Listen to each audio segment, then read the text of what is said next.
My dear Wormwood, obviously you are making excellent progress. My only fear is, lest in attempting to hurry the patient, you awaken him to a sense of his real position. For you and I, who see that position as it really is, must never forget how totally different it ought to appear to him. We know that we have introduced a change of direction in his course which is already carrying him out of his orbit around the enemy.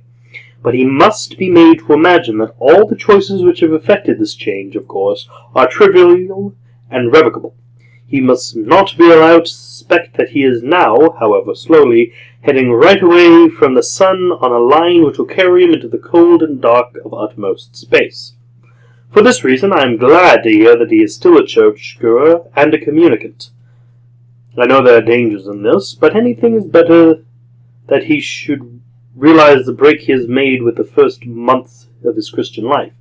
As long as he retains externally the habits of a Christian, he can still be made to think of himself as one, who has adopted a few new friends and amusements, but whose spiritual state is much the same as it was 6 weeks ago.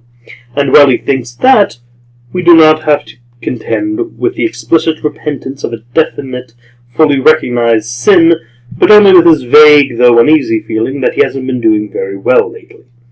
The dim uneasiness needs careful handling. If it gets too strong, it may wake him up and spoil the whole game.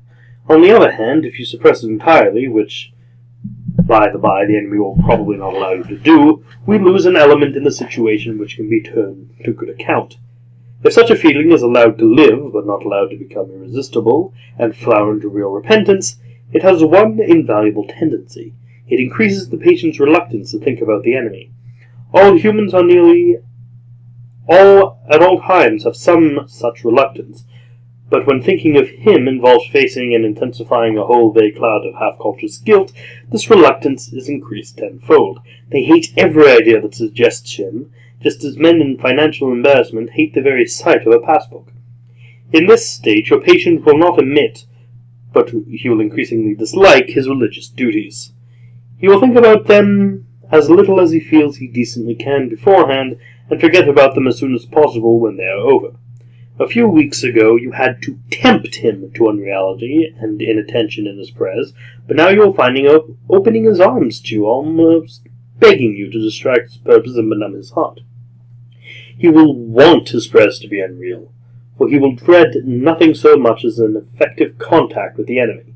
His aim will be to let sleeping worms lie. As this condition becomes more fully established, you will gradually be freed from the tiresome business of providing pleasures as temptations. As the uneasiness and his reluctance to face it cut him off more and more from all real happiness, and as habit renders the pleasures of vanity and excitement and flippancy at once less pleasant and harder to forego, for this is what habit fortunately does to a pleasure, you will find that anything or nothing is sufficient to attract his wandering attention. You no longer need a good book which he really likes to keep him from his prayers or his work or his sleep. A column of advertisements in yesterday's paper will do. You can make him waste his time not only in conversation he enjoys with people whom he likes, but on conversations he cares nothing about on subjects that bore him. You can make him do nothing at all for long periods. You can keep him up late at night, not roistering, but staring at a dead fire in a cold room. All the healthy and outgoing activities which we want him to avoid can be inhibited, and nothing given in return. So that at the very least he may say, as one of my own patients said on his arrival down here, "I now see that I spent most of my life doing neither what I ought nor what I liked." The Christians describe the enemy as one without whom nothing is strong, and nothing is very strong.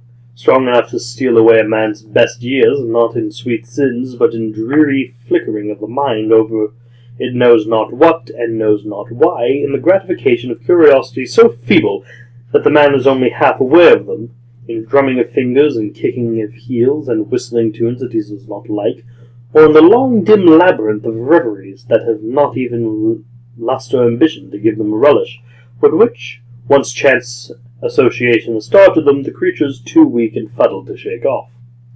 You will say that these are very small sins, and doubtless, like all young tempers, you are anxious to be able to report spectacular wickedness. But do remember, the only thing that matters is the extent to which you can separate the man from the enemy. Does not matter how small the sins are, provided that their cumulative effect is to edge the man away from the light and out into the nothing. Murder is no better than cards, if cards can do the trick. Indeed, the safest road to hell is the gradual one, the gentle slope, soft underfoot, without sudden turnings, without milestones, without signposts. Your affectionate uncle, Screwtape.